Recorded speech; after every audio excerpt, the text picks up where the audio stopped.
Hello viewers. तो आज के सेशन में हम लिमिट से रिलेटेड एक इम्पॉर्टेंट और कॉन्सेप्चुअल प्रॉब्लम सॉल्व करेंगे।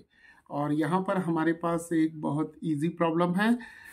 इस प्रॉब्लम में हमें लिमिट फाइंड आउट करनी है log of greatest integer of x over 2। और यहाँ पर दिया हुआ है हमें x टेंस टू 4 नेगेटिव। तो नेगेटिव साइन का मतलब यहाँ पर है कि हमें इस फंक्शन की left hand limit find out करनी है। तो चलिए शुरू करते हैं।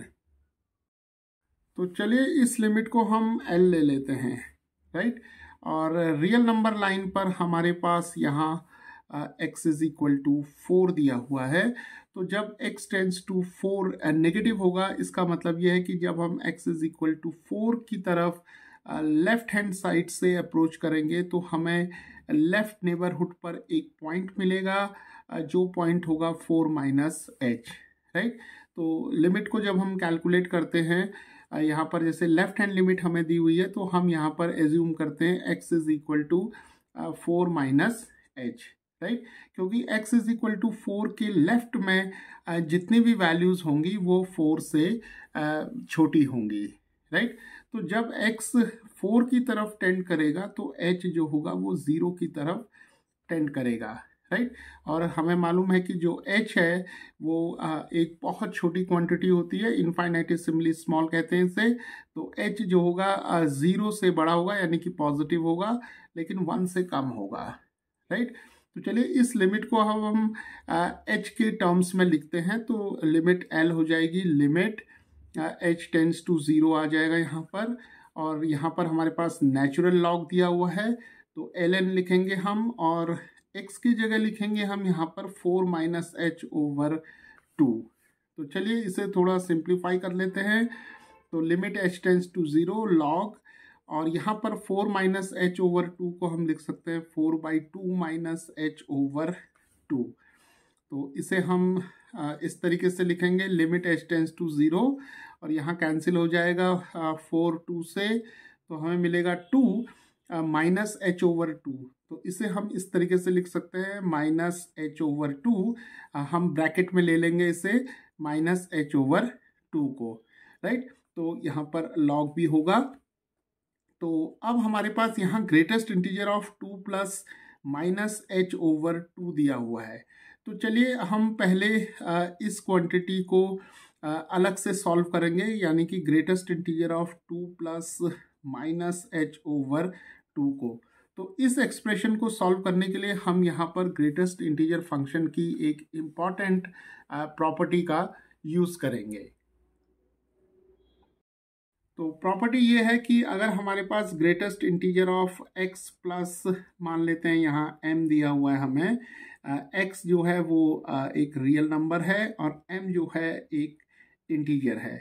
तो greatest integer of x plus m को हम लिख सकते हैं m plus greatest integer of x, right. तो इस प्रॉपर्टी का हम यहाँ पर यूज़ करेंगे। तो देखिए यहाँ 2 दिया हुआ है हमें, तो m की वैल्यू जो होगी वो 2 हो जाएगी, यानी कि ये इंटीजर हो जाएगा हमारे पास, इसे हम m कह सकते हैं। और x जो रियल नंबर है इसे हम माइनस h/2 ले लेंगे, राइट। तो देखिए इस एक्सप्रेशन को अब हम ऐसे लिख सकते हैं 2, यानी कि m आ जाएगा plus greatest integer of minus h over 2, right.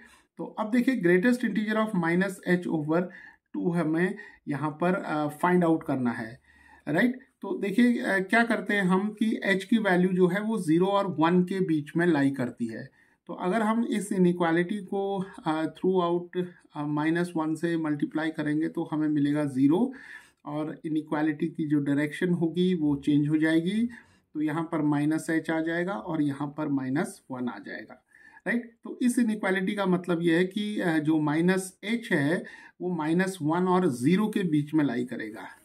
तो ये -1 है, ये 0 है, तो माइनस एच -1 और 0 के बीच में लाई करेगा। तो इसका मतलब ये हुआ कि जो -h/2 है, क्योंकि यहाँ पर हमारे पास ग्रेटेस्ट इंटीजर ऑफ -h/2 है, तो -h/2 जो होगा ये क्वांटिटी भी -1 और 0 के बीच में ही लाई करेगी, राइट। तो इस बात को हम ऐसे भी समझ सकते हैं कि अगर हम थ्रू आउट 2 से डिवाइड कर दें यहाँ पर, तो हमें मिलेगा -12, और यहाँ पर 0 आ जाएगा। तो -h/2 -½ और 0 के बीच में लाई करेगा, तो इसका मतलब ग्रेटेस्ट इंटीजर ऑफ -h/2 की वैल्यू जो होगी वो -1 होगी by definition of greatest integer function. तो ये वैल्यू आ जाएगी ग्रेटेस्ट इंटीजर ऑफ -h/2 की। तो यहाँ पर हम ये वैल्यू सब्सटीट्यूट करेंगे तो हमें मिल जाएगा +-1, तो 2 - 1 यानी कि 1 आ जाएगा।